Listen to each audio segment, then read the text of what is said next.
Hello, welcome to another episode of In the Trenches with Gang Green. I'm your host, Bubbs. Today is Wednesday, September 25th.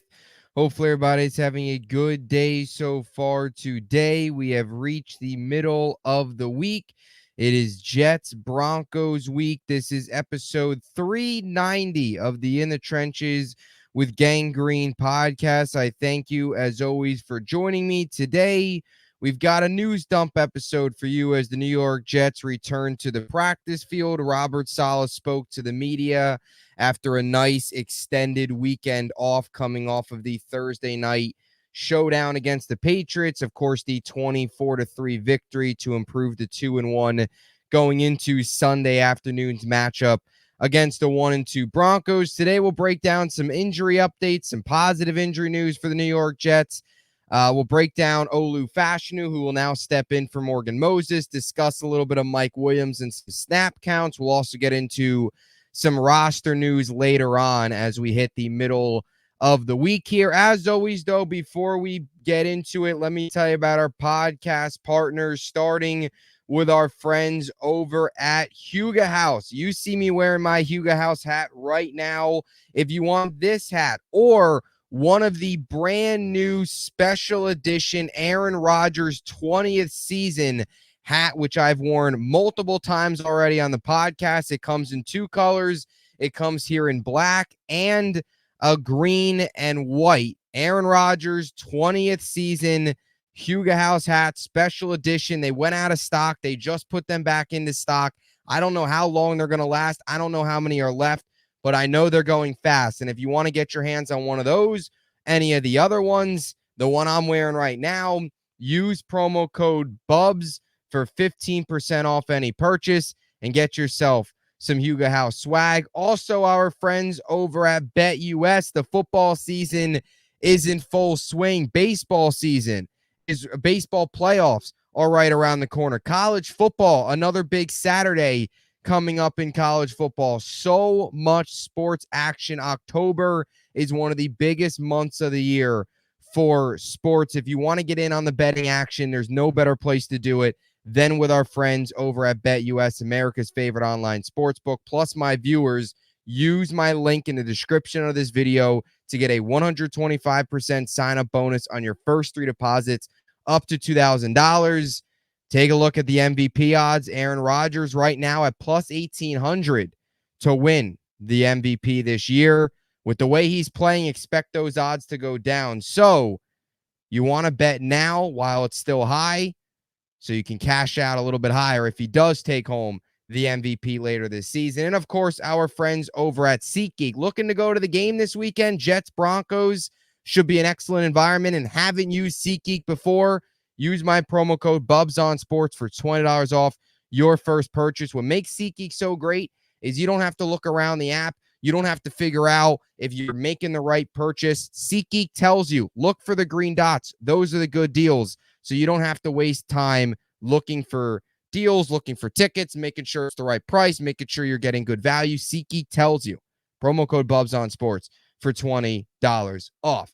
All right, now let's get into today's podcast, episode 390 here of the In the Trenches with Gang Green podcast. As always, appreciate you tuning in. Make sure to please like and subscribe if you're tuning in on YouTube. And, of course, appreciate you all tuning in on all the different audio podcast platforms as the season rolls on. So Robert Saleh today met the media in his usual Wednesday press conference. He will again speak, as always, on Friday before the Sunday matchup against the Broncos. And he discussed some injury updates. Here is two main injury updates on Morgan Moses, one of them being positive, the other one still an unknown with CJ Mosley. Here is Robert Saleh. What's the update on Morgan?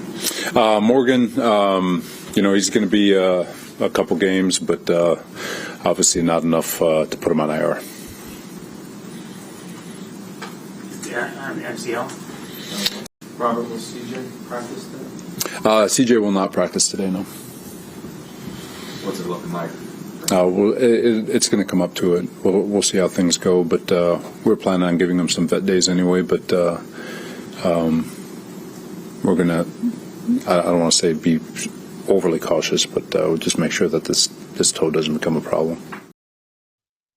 So those are the two main injury updates this afternoon from Robert Saleh in his press conference. We'll start with the positive, and that's Morgan Moses. He won't be going to IR.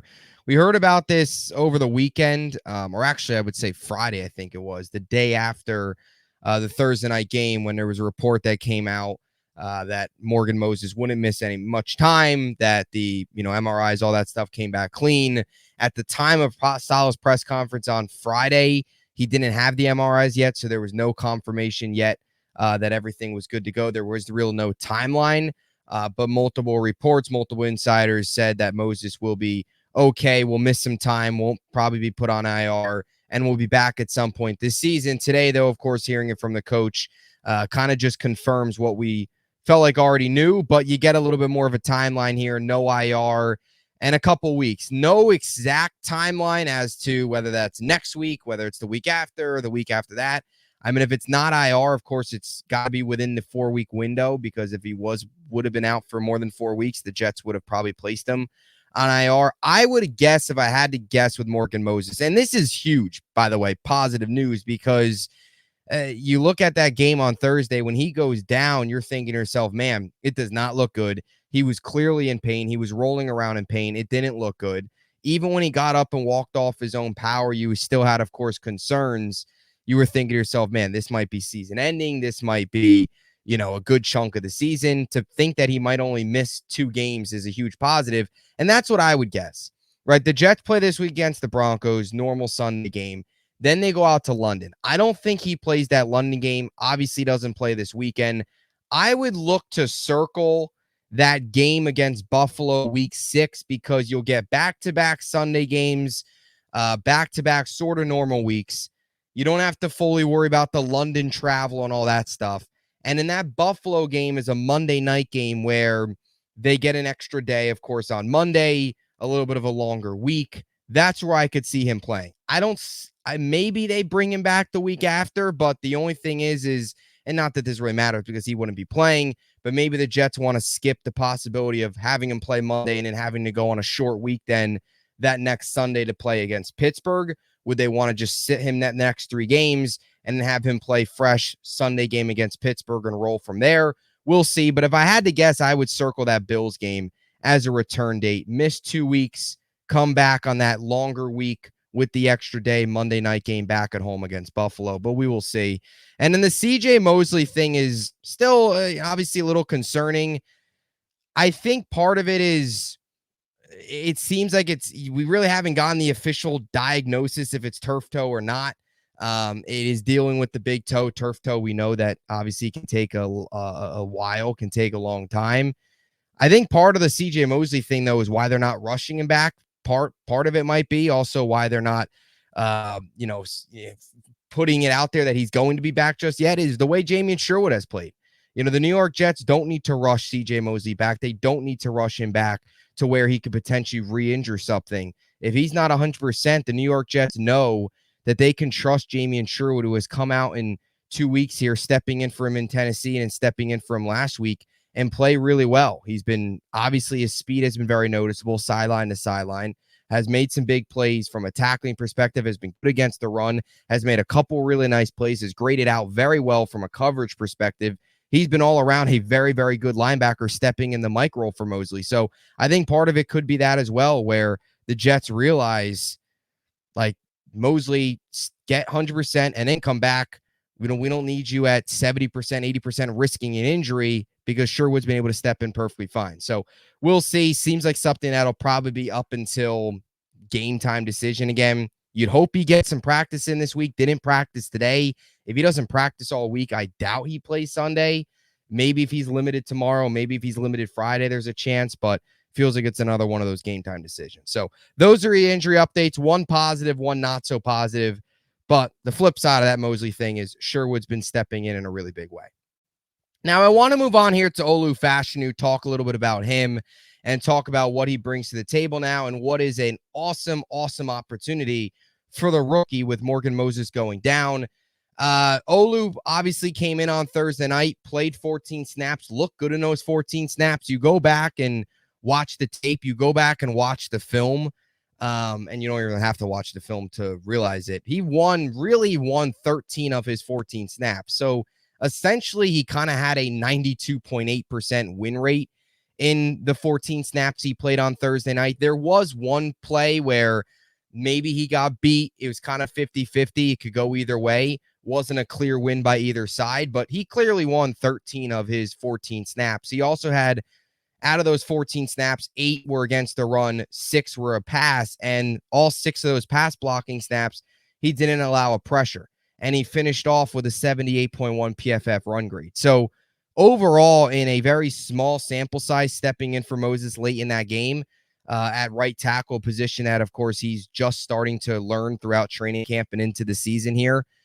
Played left tackle his entire career, of course, at Penn State. Jets have been cross-training him. He looked good in his secondary position. So I'm very excited to see what Olu can do on Sunday. Very excited to see what he can do in the coming weeks, as long as however long Moses is out. And Rodgers, I want to play some clips here. Rodgers spoke very highly of Olu, spoke very highly of what he can bring to the table, and even compared him to an all-time great New York Jets offensive lineman in Brickashaw Ferguson. Here's Rodgers on what Olu Fashanu has proven so far and what he can bring to the table. Seen from him, in training camp, or what's your favorite level on him? I don't like to do a lot of comparisons, but I will in this case. From the beginning, I felt like he reminded me a lot of the Brickashaw, personality-wise, and then just the consistency. And I obviously didn't play with Brick, but I know people that did, and I watched him from afar, and it always felt like he was just so consistent week in and week out. Like, he wasn't getting beat a lot, he was in the right place, he was good against the run. In the run game, he was good pass blocking, and it's just never been too big for Olu. I feel like he's been consistent every day. He make a mistake, he doesn't make a repeat mistake. His attitude, he's very quiet, he just kind of goes about his business. So I think he's in a good spot. Obviously, he played a lot of left tackle, but he's played right tackle for us in training camp, on the look team the first 3 weeks. So I'm very confident in Olu. So that's pretty good to hear if you're a rookie who's only played 14 snaps in regular season action and obviously played some in the preseason, but to already have your Hall of Fame quarterback talking that highly of you shows you what he did throughout the summer, shows you what he's been like in the locker room as a young player, absorbing knowledge, developing. He's obviously caught on to right tackle, it seems pretty quickly, where he was able to do some good things in preseason action at right tackle, was able to do some good things in training camp at right tackle, and of course, in Thursday night, did some good things as well. And this is another reminder to Jets fans out there that wanted Brock Bowers, wanted Rome Odunze. I understood in the moment, and I certainly was one of those people that would have been okay with a playmaker. I understood both sides of the aisle. I was happy with the Olu pick. I really wasn't going to be mad either way with the Jets, unless if they decided to take another edge rusher, then I think that probably would have got most of the fan base upset. But there was a lot of fan base upset with the Olu pick, not understanding why they took another offensive lineman. And this is why. It's not the sexy pick. It's not the flashy pick, but it's the pick that when Moses or Tyron Smith, who you knew were not going to play all 17 games this season, when one of them went down, Olu Fashanu, the best pass blocker in the entire draft, was better than whatever the Jets had before him, a Carter Warren, a Max Mitchell. He's better than both those guys by a mile, even as a rookie. So you understand the pick, and this is why you draft Olu. Brock Bowers right now can't play right tackle. Rome Odunze can't play right tackle. Marvin Harrison Jr. can't play right tackle. You know who can? You know who can play both? Olu Fashanu. That's why you draft him. And that's why you got to give credit to Joe Douglas. And a lot of people need to kind of walk back some of their comments of, oh, it's a dumb pick, doesn't make sense, it's not a win now move. Well, this is exactly why they brought him in. Morgan Moses coming off of surgery. Tyron Smith hasn't played a full season since 2015. You knew neither of them were going to play all 17. Knock on wood, Tyron Smith's been healthy so far, but you knew at least one of them was going to miss some time. And that's why you take Olu. Not the flashy pick, but the smart pick, especially when you have a quarterback coming off a torn Achilles at 40 years old. So credit for Douglas, and it's paying off so far. Now, I want to get to a comment also made by Olu. I will play the clip here discussing kind of his rookie season so far, how it's been a unique situation getting drafted that high and sitting early in the season, but also taking advantage of it and developing and learning from the veterans ahead of him in Moses and Tyron Smith. Here's Olu. What was it like for you, in the training camp? You don't know when that chance is going to come again. Mm-hmm. Like first round picks, a lot of times are on the field week one. Was it tough for you to kind of, get your mind right where you got to stay patient, or were you okay? Yeah, it's definitely a little tough. I mean, the mentality of every rookie is to, step in and play. But for me, I think I'm in a very unique situation where I'm in an offensive line room with not only one but two great tackles. And for me, it was all about just getting the most out of them, picking their brains, asking them as many questions as possible to help out my own development. So that's another thing, too. Not only Moses and Tyron Smith, of course, contribute on the field, but they've been great mentors. And even going back to the training camp practices, the four that I was there, every single practice that I was there for, after each practice, Olu, even Carter Warren was always working with Tyron Smith, always working with Morgan Moses on technique and all that stuff. So he's ready to roll. And I'll admit, I wasn't a big fan of cross-training Olu. At times during summer, I've made it clear on this podcast, you're going to get my honest opinion. I'm not going to walk back my comments. I'm going to admit it. I was a little wrong. I personally didn't love the idea of playing him at right tackle. I thought, in my opinion, it was best to just play him at left tackle, let him master left tackle, and then develop, those other guys. Hope that Carter Warren could potentially step in for a right tackle situation if Morgan Moses goes down. But I was a little wrong. I think this is proving to be a very smart decision by the Jets to cross-train him. Understand, yes, he's a left tackle, but cross-train him at right because you have both tackles that are injury-prone, and he's legitimately your sixth guy. He is better than Max Mitchell. He is better than Carter Warren. You want your best offensive tackle coming in, either right or left goes down, and that's what you got here with Olu. So that's some stuff on Olu Fashanu. First start coming up Sunday afternoon. I want to get to Mike Williams. Report came out earlier today to expect more snaps, to expect more action from Mike Williams coming up. And I totally agree. And I wanted to talk about this either way. I was going to make it a point to discuss this right after the Thursday night game because the way the New York Jets schedule, of course, started out the season was tough, right? 3 games in 11 days. You had the short week Monday to Sunday. You had another short week Sunday to Thursday. Just a brutal schedule overall to open up, especially for a team that had some players coming off of injuries, got some older guys, got some guys with injury histories. Not exactly a great start. Not on top of that, 2 of those games came on the road. One of those came out west. So it was a wild start. And Mike Williams being one of the guys coming off a torn ACL, of course, you kind of knew was going to, first 3 weeks was going to ease him into things. And so far this season, that's been the case. He's had 4 receptions on 5 targets, 53 yards. 13.3 yards per reception. Now, Mike Williams up to this point has been a pure eye test guy. Like if you've watched Mike Williams in the plays he's made, he's only been 4 catches in 3 games. But if you've seen the 4 plays he's made, specifically a couple of them, right? The one on Thursday night, which was awesome down the sideline, and the one against Tennessee, which was awesome on 3rd down. There's been a couple really eye-popping grabs by Mike Williams. Those jump balls, those 50-50 balls that are 70-30, 80-20 for him that have already popped off the TV screen, have already popped off if you were in person Thursday night seeing some of the grabs he's already been able to make. And Thursday night was obviously his best game so far. 3 catches, 34 yards. Previous 2 games, he had the 1 catch against Tennessee for 19 yards and didn't get involved at all against San Fran. But the way the schedule plays out, now you come off the mini bye, Friday, Saturday, Sunday off, and now you come into a normal Sunday afternoon game here. I think this week and, of course, the coming weeks, Mike Williams has really got to start to pop off here. Mike Williams has really got to start to play a big role. You look at his snap counts through the first 3 weeks. Week 1, he played 9 snaps, 18% of the snaps. Little skewed because the Jets were barely on the field, of course, against that Niners defense. But still, 9 snaps is 9 snaps. I know the offense had 51 as a whole. He barely played. Understandable, though. First game, ease him back into things. Week 2 got better. Week 2 was more. 37 snaps. That was 65% of the team snaps. Then you go to last week, Thursday night, short week. Drops a little bit, goes down from 37 to 33. 33, that's 45% of the snaps last week. So early on this season, he's played 18%, 65%, 45%. So early on this season, Mike Williams has, of course, been limited. No doubt about it. He has shown flashes, has shown you why the New York Jets brought him in, but in a very limited fashion.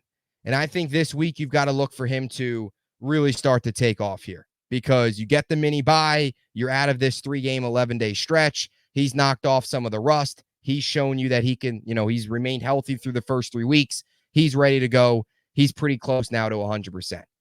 So I really look forward to seeing what Mike Williams can do. This is where you kind of unleash him. And I think we all knew that. 3 games in 11 days wasn't going to happen. Now week 4, back-to-back Sunday games, normal weeks, mini bye. Now you unleash Mike Williams. And hopefully we see that on Sunday. Because the flashes we've seen so far, the 4 catches we've seen so far, there's been some plays where you can't wait to see him at 100%, playing consistent snaps, getting consistent targets. Because that's the crazy part about this Jets receiving core. We didn't, I don't think all of us knew, myself included, what we'd get out of Allen Lazard. You now get an Allen Lazard playing like this. Garrett Wilson, Aaron Rodgers connection will continue to heat up. It's had some bumps, but it's going to heat up. It's going to get there 100%. It's too talented to be this way all year. It's going to get there. It's going to connect. Once that connects, Mike Williams 100%, Allen Lazard then becomes like a luxury. That's the crazy part. And you continue to get Tyler Conklin involved like they did on Thursday night. Now all of a sudden you look at this receiving core, you look at the playmakers, the killer bees in the backfield. This unit can be unstoppable. So exciting times ahead for this offense and of course, the weapons. All right, now I want to get into a couple roster moves that the New York Jets made here to close things out. Again, kind of a news dump episode here, middle of the week.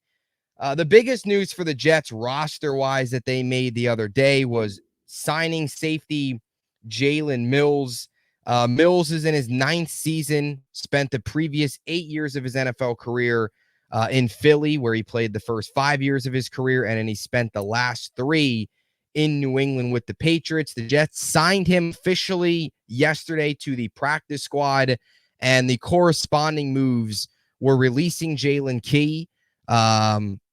Irrelevant from this year, and they also signed Brandon Smith. So signed Jalen Mills, signed Brandon Smith, the linebacker, released Jalen Key from their practice squad.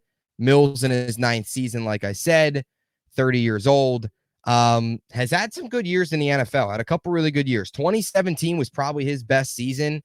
14 passes defended, 3 interceptions that year, 64 total tackles.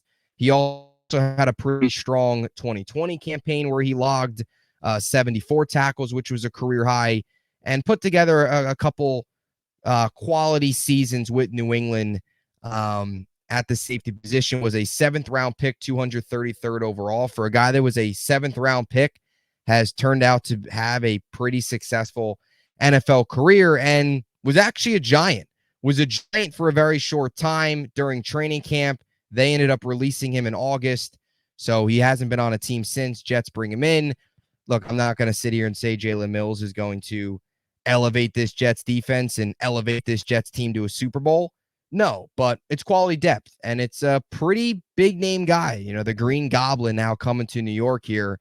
A guy with 8 years of NFL experience, and not just 8 years I'm talking about bouncing around teams. No, 8 good quality years. 5 in Philly, where he was a starting piece, and then 3 most recently in New England. No, he's not the same player that he was, maybe in 2017 and 2018, in those years where he had some really productive seasons, but he's a guy with experience that if you ever get thin at that position, you can rely on.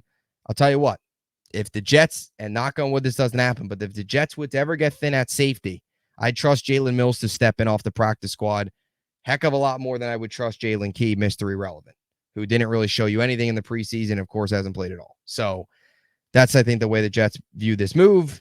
Some safety, depth, add to the practice squad, and they, of course, move on from Mr. Irrelevant. So that's that. That's an episode. Episode 390. Again, make sure to please like and subscribe. And we chase down 500 subscribers. Make sure to click that button. It's free. Helps the channel. Helps support it. I appreciate you all so much for the support. We'll be back with a lot more content coming your way leading into Sunday's showdown against the Broncos. As always, until next time, JETS, Jets, Jets, Jets. Thanks for tuning in.